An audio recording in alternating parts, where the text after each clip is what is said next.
The scandal my revelation caused was intense. But with the help of Kitana and Tanya, I emerged from it a stronger Empress than ever. My honesty, empathy, and resolve won over my remaining doubters. There is no longer any question that I am fit to lead the Empire. As her reign began, Empress Melina faced many challenges. To meet them, she turned to the people she trusted. Her sister to lead her army, and me to lead her Imperial police. Though I missed Empress Sindel dearly, I was glad my ties with her family had been mended. But while it was an honor to be made responsible for Outworld's internal security, I soon realized accepting the appointment was a mistake. I'm not cut out to be a bureaucrat, nor am I patient enough to navigate the Imperial Court's politics. I was at my best patrolling Sundo's streets, when I could feel the city's pulse and serve and protect its citizens directly. That's why I resigned my post and resumed my role as Sundo's first constable. I end each day knowing I've made a difference. Quan Chi's plot collapsed. Along with it, my plan to secure new beings to feed my starving people. Because I'd advocated for partnering with him, I was held responsible. If I didn't seize for Viternus' new feeding grounds, the Coven would banish me. But then, I had a revelation.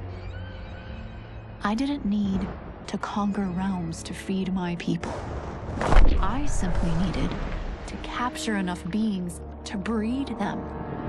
Once they multiply, Viternus will have a limitless, renewable source of food. And I only need a few thousand to start. A number so small compared to the billions in the realms that no one will notice as people go missing. But it will be more than enough to establish our breeding stock and feed a ravenous Viternus.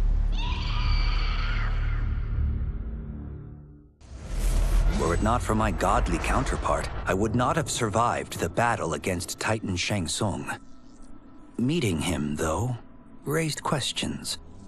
Why did I replace him in this new era? Why was I made mortal? Lord Liu Kang told me of his Raiden's nobility and righteousness, about his steadfast leadership in the defense of Earthrealm. He also told me about Raiden's dark side, how he could be consumed by rage and cast aside the rules he otherwise lived by. Making me mortal and incapable of such anger was to keep me from following in his footsteps.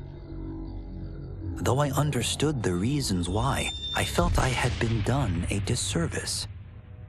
To survive the coming battles, I may need the edge that only great rage can bring. As the Shaolin couldn't aid me, I sought out someone who could. Someone to stoke the fire within me and teach me to master it. For this, I could have no better teacher than the Shirai Ryu's Grand Master.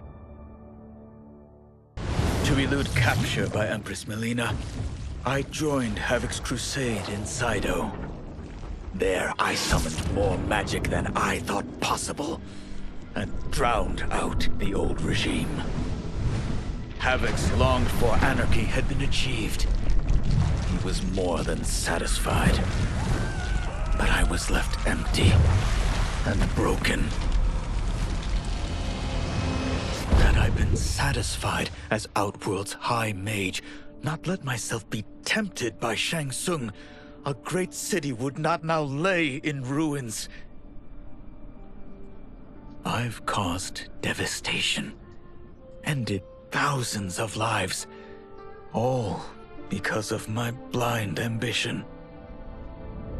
I've betrayed my oath, my sovereign, and my realm. These high crimes merit punishment, and I'll accept whatever the Empress gives me. My only ambition now is to one day be forgiven. Quan Chi's defeat had cost me everything. For months I had furthered his plot, and now I had to start over. Saido's people were still in chains. That's when Rain approached me. On the run from Empress Melina, he was desperate for help. And though I'd had my fill of sorcerers, this one was different. I agreed to provide him safe haven. He agreed to help topple Saido's government. And topple it we did. Rain summoned a wave so fast, so powerful, that it crushed the capital. Saido's fascist rulers were swept away. My people are finally free. They can chart their own course, needing only to follow their own desires. Their lives are now blessed by anarchy. After fleeing Outworld, I hadn't expected to return. But then, I also hadn't expected the new Empress to make me an offer I couldn't refuse. To thank me for helping stop General Shao's rebellion, she asked me to be her emissary to the Zaterrans. Going home, bearing the seal of the royal house, I would show, once and for all, that my mutation wasn't to be feared. That it wasn't a source of shame. To my surprise, I was welcomed. But those warm smiles hid a dark secret. I stumbled upon a trove of official records, which showed that my shape-shifting ability isn't unique. Many Zaterrans are born with it, but are killed by their government to keep it from spreading. Who started this barbaric policy? Who is now enforcing it is unknown. But I will find out. And I will put an end to this madness. The battle had been lost, but the war isn't over. I won't stop fighting until I take Outworld's throne. That they thought Lei Chin Prison would hold me is laughable. Once free, I began planning my next campaign. I would need an unstoppable army to overthrow Melina. Unfortunately, most of my former soldiers lacked the courage to rally to my standard. Rebuilding my army would require finding new recruits. And that task is proving easier than expected.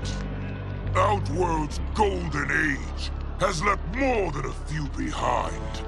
Without hope, without power, they eagerly heed my call to tear down Melina's government.